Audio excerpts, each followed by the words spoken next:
Mas o que a gente está vendo, na verdade, é uma mudança geopolítica muito rápida, né? E que não começou com Lula, a gente pode até dizer que começou com Emmanuel Macron, alguns dias antes da chegada de Lula à China. E a gente está vendo aí que vem lideranças da Espanha, da Itália, já estão a caminho da China. Então é uma mudança, uma dinâmica muito rápida aí que o Lula vem acompanhando. O que está se delineando é um clima meio de cada um por si, sabe?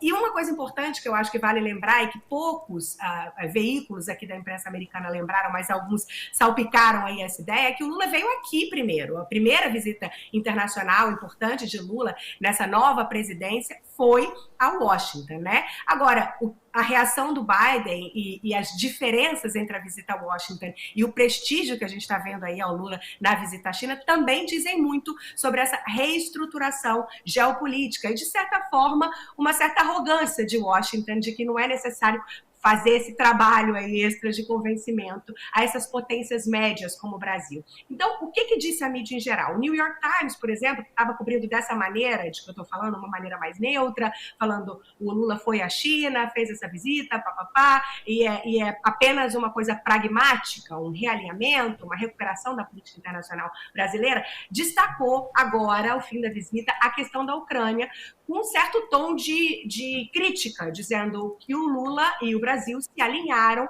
à proposta chinesa para pôr fim à guerra na Ucrânia, que é uma proposta que não tem incluída nela a questão da saída das tropas russas da Ucrânia. Então, isso é realmente um ponto polêmico, esse é um ponto polêmico por aqui. O Washington Post, a gente mostrou aqui na semana passada, já falava numa reportagem dessa questão de Lula ter os próprios interesses, que é uma coisa meio pragmática, mas com aquele pitaquinho ali de crítica dizendo o Ocidente estava esperando uma aliança, o Lula não entregou. Agora, a crítica dura mesmo veio da mídia mais conservadora. Por exemplo, o Wall Street Journal, que é um jornal aí muito famoso por estar alinhado ao Rupert Murdoch, né? Toda essa visão mais conservadora. É um jornal muito lido pela classe econômica, pelo mercado financeiro aqui nos Estados Unidos. E esse veio com tudo mesmo, dizendo que China e Brasil estavam unidos, desafiando a política externa, o comércio internacional americano. Destacou aí algumas falas polêmicas do Lula e bateu muito na questão de Lula ter se perguntado por que a gente tem que ter o dólar como a moeda para todas as transações internacionais.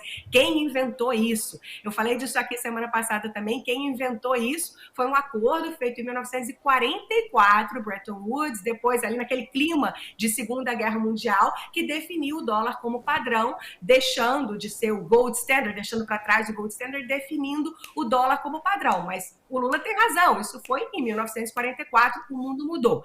Agora, o mundo mudou de 44 para cá. O mundo mudou mais ainda nos últimos meses. Então, como eu disse, esse redesenho da política internacional está muito grande. Agora, uma coisa que eu queria destacar é que, além da imprensa americana, existe a questão da opinião popular. E essa questão da China versus Estados Unidos, é politicamente muito popular por aqui. As pessoas adoram falar sobre isso. Para vocês terem uma ideia, o Pew Research Center, que é um dos centros de pesquisa, principalmente pesquisa quantitativa, um dos mais importantes dos Estados Unidos, fez uma pesquisa semana passada, lançou dia 12 de abril, mostrando qual era a visão dos americanos em relação à China. E essa pesquisa mostrou que 83% dos americanos têm uma visão negativa da China. Os que têm visão extremamente negativa, extremamente desfavorável, somam 44%. O importante é que esses 44% representam um aumento de 4 pontos percentuais em relação ao ano passado.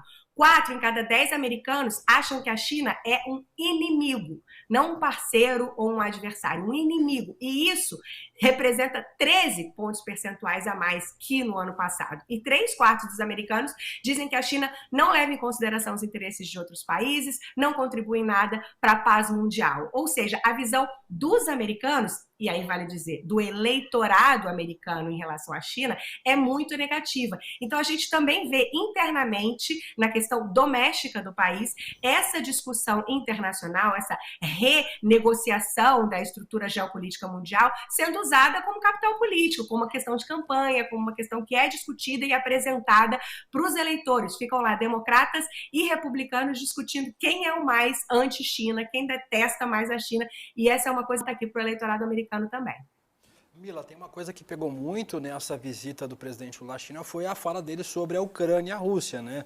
O presidente Lula criticou ambos os lados, disse que tanto a Rússia quanto a Ucrânia têm responsabilidade nessa guerra, criticou os Estados Unidos, trouxe os Estados Unidos à baila, né, que nem estava no debate, disse que os Estados Unidos têm que parar de fornecer armas à Ucrânia, e isso pegou muito mal, né? Parece que muitos diplomatas americanos reagiram em relação a essa declaração, a imprensa americana, que já tinha reagido muito mal em relação às outras declarações do presidente, também reagiu mal.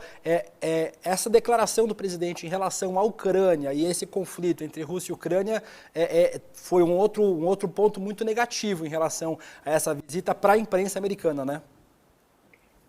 Eu ouso dizer que lado a lado a essa questão do dólar, que realmente deixou muita gente aqui de cabelo em pé, essa questão da Ucrânia foi a mais importante, foi a mais polêmica, foi a que mais deu o que falar por aqui, principalmente quando Lula se recusou a mandar armas para a Ucrânia, e como você disse, William, estendeu isso aí a uma crítica aos Estados Unidos, dizendo que apoia a proposta da China para pôr fim à guerra à Ucrânia, que não envolve, como eu disse, a saída de tropas russas. Isso é central para os americanos e vale lembrar, também central para os europeus. Não só os americanos ficaram horrorizados e bateram muito nessa questão, não, como é que o Lula está apoiando essa proposta da China, essa proposta não faz sentido. O Lula fala aí uma proposta que é diplomática, uma proposta de paz. Outra coisa que deu muita polêmica foi essa questão de o Lula falar que it takes two to tango, como dizem aqui na música, né? Tem que ter dois para se dançar o tango, botando aí uma certa parcela de culpa na Ucrânia pelo início da guerra. Isso aqui deixou muitos americanos revoltados, indignados. Mas como eu estava dizendo,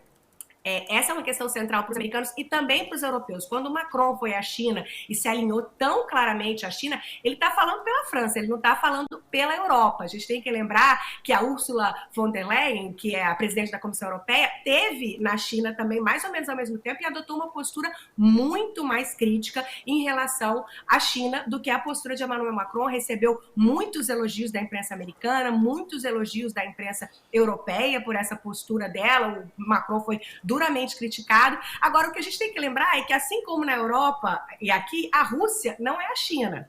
A Europa conseguiu se distanciar muito bem da Rússia, inclusive na dependência energética que tinha da Rússia, conseguiu aí se organizar para diminuir um pouco essa dependência, mas a Ucrânia serviu aí como um certo unificador, de certa forma, nessa questão. Os países da Europa se viram, de certa forma, forçados a tomar uma decisão por causa da invasão da Ucrânia. A China não tem esse papel. A gente está vendo uma divisão e a gente está vendo os países europeus divididos e se posicionando de forma diferente em relação a isso e indo um por um beijar a mão ali do Xi Jinping. A gente não está vendo o que o Lula fez, não destoa das lideranças europeias e de outras lideranças do mundo, principalmente de potências médias. Está todo mundo ali tentando ser pragmático, pegando aí o sinal, pegando a mensagem de que a organização internacional está mudando e tentando formar acordos para os seus próprios interesses.